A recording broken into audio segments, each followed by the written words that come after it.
ये हकीकत है, एक साधारण विद्यार्थी नहीं पढ़ पाता। अपन ले आओ तो आरएस के हिसाब से सबसे जरूरी है जो 20 क्वेश्चन होते हैं करंट अफेयर्स के, सबसे इंपॉर्टेंट है। आप रेगुलर अखबार पढ़ो, कोई सा पढ़ो, भास्कर पढ़ो, पत्रिका पढ़ो, वो पढ़ो। इसके अलावा मूमल राजस्थान आती है, प्रतियोगिता दर्पण है, मोर देन सफिशिएंट होते हैं प्रीलिम्स के, और ज्यादातर लोग प्रीलिम्स में फेल हो जाते हैं। इसके अलावा सबसे बड़ी समस्या आती है राजस्थान जीके। खूब सारी किताबें, लेकिन मैंने तो लक्ष्य राजस्थान के अलावा कुछ नहीं पढ़ा। हकीकत है कितनी बार, हालांकि मैंने उसको पढ़ा कितनी बार है, 100 बार पढ़ा होगा, मैं 2 दिन में पढ़ देता हूं उसको, लेकिन बार बार पढ़ो भाई। ये तो नहीं 100 में से अपन 100 करने 80% पर सिलेक्शन हो जाता, तो अपन क्यों अलग अलग किताबों में बैठे कि ये एक किताब में ये आंसर है, एक में ये। कई लोग फोन करते हैं लक्ष्य में तो ये देर का, राय में ये देर का है। अरे भाई वो एक ही क्वेश्चन थोड़ा आएगा, क्यों अपनी एनर्जी खर्च करो, 80 ढंग से पढ़ लो अब सबसे इंपॉर्टेंट चीज है कि कई लोग 15 घंटे पढ़ते हैं, कई लोग इतने पढ़ते हैं, 6-7 घंटे से ज्यादा नहीं पढ़ा मैं। ये जरूर नहीं है कि आप 6-7 घंटे पढ़ो, लेकिन पढ़ो रेगुलर। और इंपॉर्टेंट ये है कि आप क्या पढ़ते हो, ये नहीं है। इंपॉर्टेंट ये है कि आप क्या छोड़ते हो। तो हर चीज पढ़ते जाओ, क्या मतलब निकलेगा। अच्छी अच्छी चीजें पढ़ो। इसके अलावा आप सब लोग यहाँ बैठे हैं, तो सब लोगों के दिमाग में ये आता है, कहीं भी चले जाओ, कोई भी मोटिवेशनल सेशन हो, कि यार ये कब सी हमें यहाँ से छोड़ेर जाके पढ़ूं। अब यहाँ से निकलते ही गए सब बकवास है। सब लोगों का नहीं है, लेकिन 90% ये होता है, हमारे साथ भी होता था। अकल काफी लेट आती है फिर। तो दोस्तों जो भी पढ़ो रेगुलर पढ़ो। ये नहीं आज आप 10 घंटे पढ़ लिए, 2 दिन मस्ती कर ली, 5-6 घंटे पढ़ो, रेगुलर पढ़ो। उससे क्या होता है, आपकी अन्य चीजों पर ध्यान डाइवर्ट नहीं होता। इसके अलावा सबसे इंपॉर्टेंट चीज है नकारात्मकता। परीक्षा देने जाते हैं, घर वाले तो बेचारे मध्यम वर्ग के, ज्यादा पता ही नहीं होता उनको, पहले से तय कर लेते हैं। पेपर देने से पहले पेपर देके घर वाले पूछे बेटा कैसा हुआ पेपर, कि सब आउट होते हैं पेपर, तो वो वहां आउट हो गया, वहां आउट हो गया, हमारा सिलेक्शन कहाँ है। पहले ही जस्टिफाई कर लेते हैं अपन, सिलेक्शन किसका होना है, किसका नहीं होना है, किसके साथ धोखा कर रहे हैं। तो घर वालों को माँ बाप कितने टाइम तक अपना भरण पोषण करेंगे, किसका नुकसान कर रहे हैं, अपना खुद का कर रहे हैं। तो दोस्तों मेरी शुभकामनाएं आपको, जब भी जरूरत पड़ो हम सब लोग आपके लिए तैयार हैं, लेकिन तैयारी करो।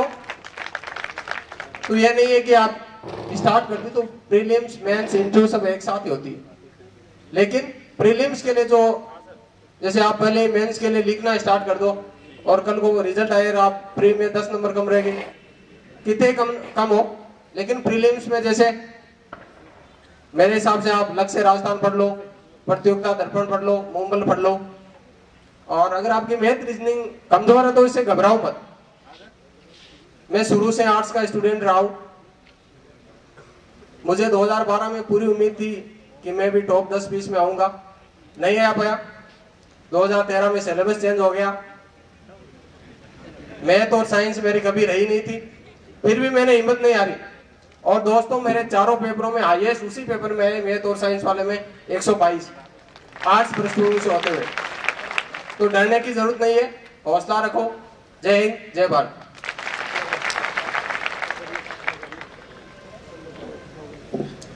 Thank you very much. We'd now like to invite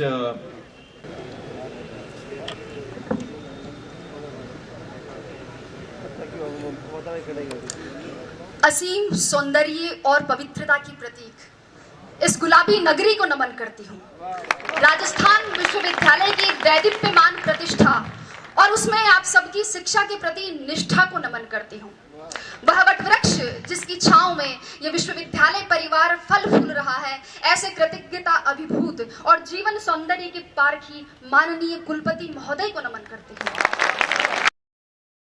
जल से इसे सींचने विद्वत शिक्षक समाज को नमन करती हूँ।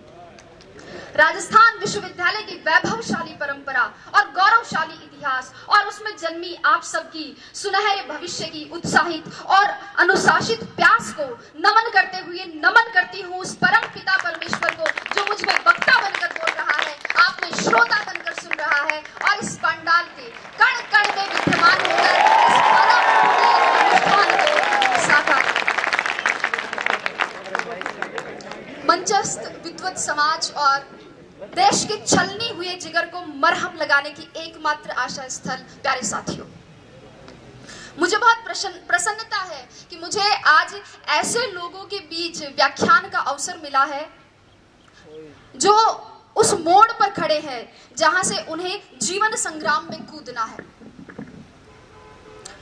अभी आपके सामने बहुत सारी चुनौतियां और संघर्ष है। ऐसा नहीं है कि आरएस बनने के बाद मेरे संघर्ष और चुनौतियां खत्म हो गए हैं, बल्कि वो तो अभी शुरू हुए हैं, लेकिन उनसे लोहा लिए बिना हम आगे नहीं बढ़ सकते हैं। साथियों, मुझे नहीं लगता कि मैं अपने इन स्नातक अनुजों को कोई मार्गदर्शन दे सकती हूँ या आप में किसी अभूतपूर्व ऊर्जा का संचार कर सकती हूँ, क्योंकि मैं भी आप ही की तरह एक जिज्ञासु विद्यार्थी रही हूँ और पिछले कुछ वर्षों में वही सामने आप ही की तरफ बैठा करती थी जहां आज आप जगमग तारों की तरह इस परिसर को रोशन कर रहे हैं।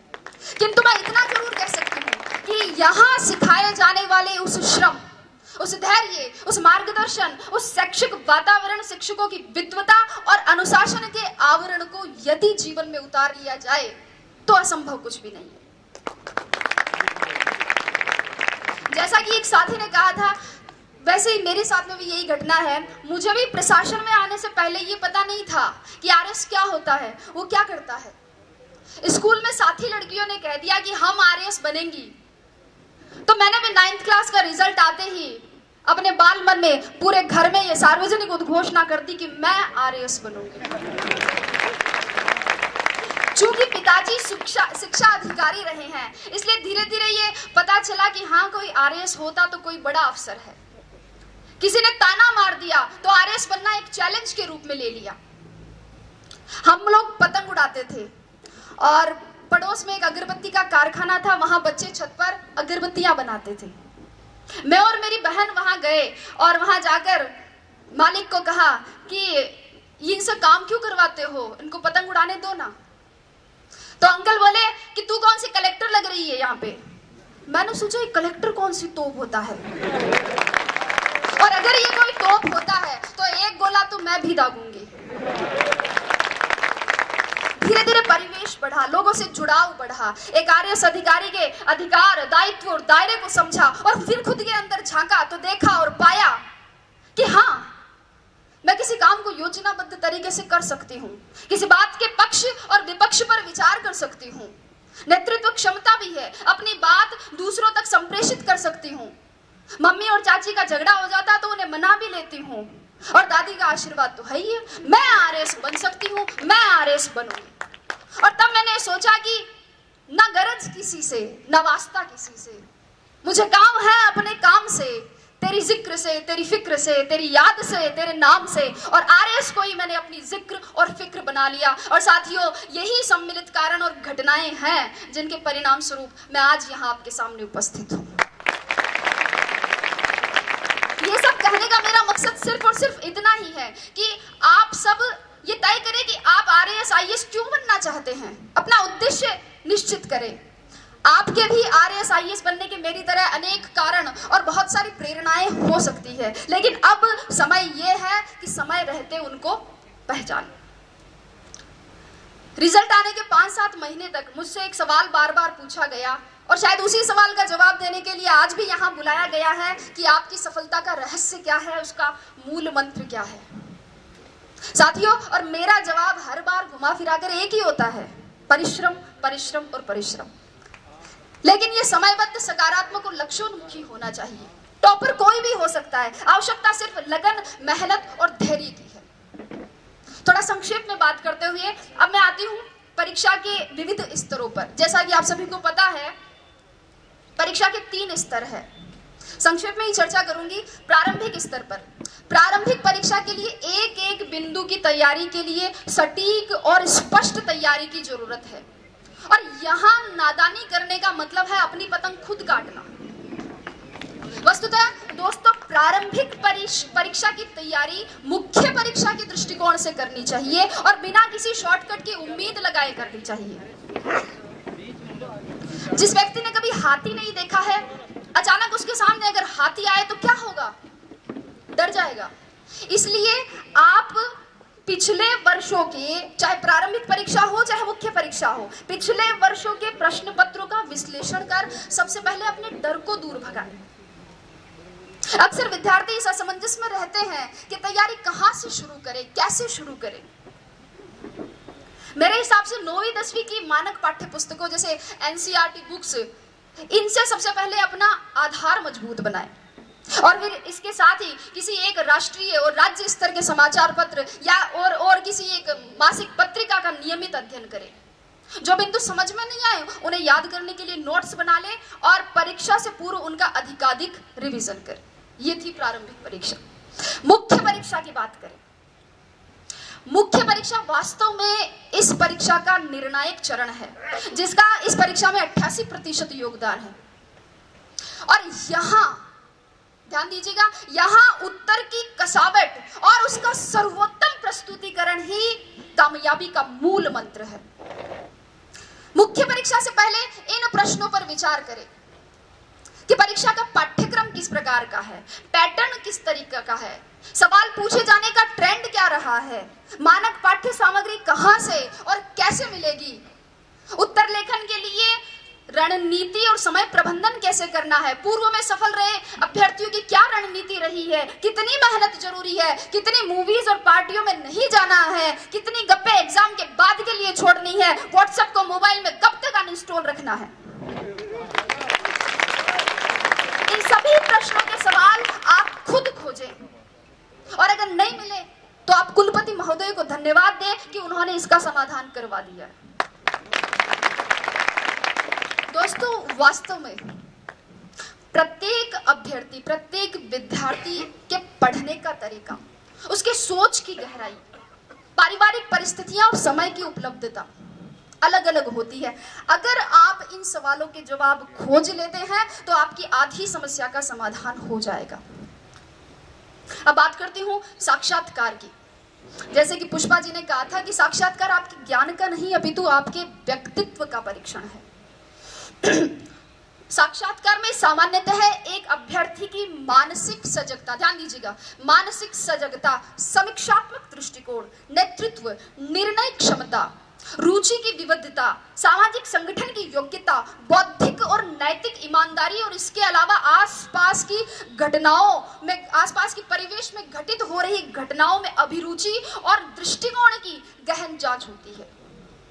सभी प्रश्नों का उत्तर देना एक अच्छे साक्षात्कार का प्रतीक नहीं है और कुछ प्रश्नों का उत्तर न देना साक्षात्कार के बिगड़ने का परिचायक भी नहीं है। वस्तुतः ये तो सामने आ रही आपकी अवधारणाओं और आपके हाव भाव पर आधारित है। महत्वपूर्ण ये नहीं कि कितने प्रश्नों का उत्तर दिया, अपितु ये है कि उत्तर किस प्रकार दिया। अक्सर विद्यार्थी मुझसे पूछते हैं कि मैडम साक्षात्कार के लिए कक्ष में जाने से पूर्व क्या करें, दरवाजा खोल के अनुमति कैसे मांगे, हिंदी में मांगे या अंग्रेजी में मांगे, कुर्सी पर उनके कहने पर बैठे कि खुद बैठ जाए, बैठते वक्त हाथ टेबल पर रखे, पांव पर रखे, सिर पर रखे, कहाँ रखे। लड़के पूछते हैं कि मैडम टाई लगाए, टाई के साथ कोट भी पहने क्या, शेविंग करें या नहीं करें। और लड़कियां भी पूछती है कि साड़ी पहने, सूट पहने तो मैचिंग का ब्लाउज पहने क्या, मैचिंग की nail polish, sandal, earrings, purse, bangles, blah blah blah. लेकिन अगर चर्चा करें तो ये एक ऐसा विषय है जिस पर पूरा दिन खर्च किया जा सकता है। लेकिन अगर मेरी माने, संक्षेप में मेरी माने तो आप तो बस, अगर आपको लगता है कि आपकी तैयारी अच्छी है, आपकी विषय पर पकड़ है, आपने जो अपने हिसाब से कपड़े पहने हैं उनमें आप सुविधाजनक महसूस कर रहे हैं और उनसे आपके शरीर का आत्मविश्वास झलक रहा है, अगर आपको लगे कि आपने अपने माता पिता का आशीर्वाद ले लिया है, ईश्वर में आपकी आस्था है और दादी और नानी ने कह दिया कि जा बेटा कलेक्टर बन के ही आई, तो आप तो बस दरवाजा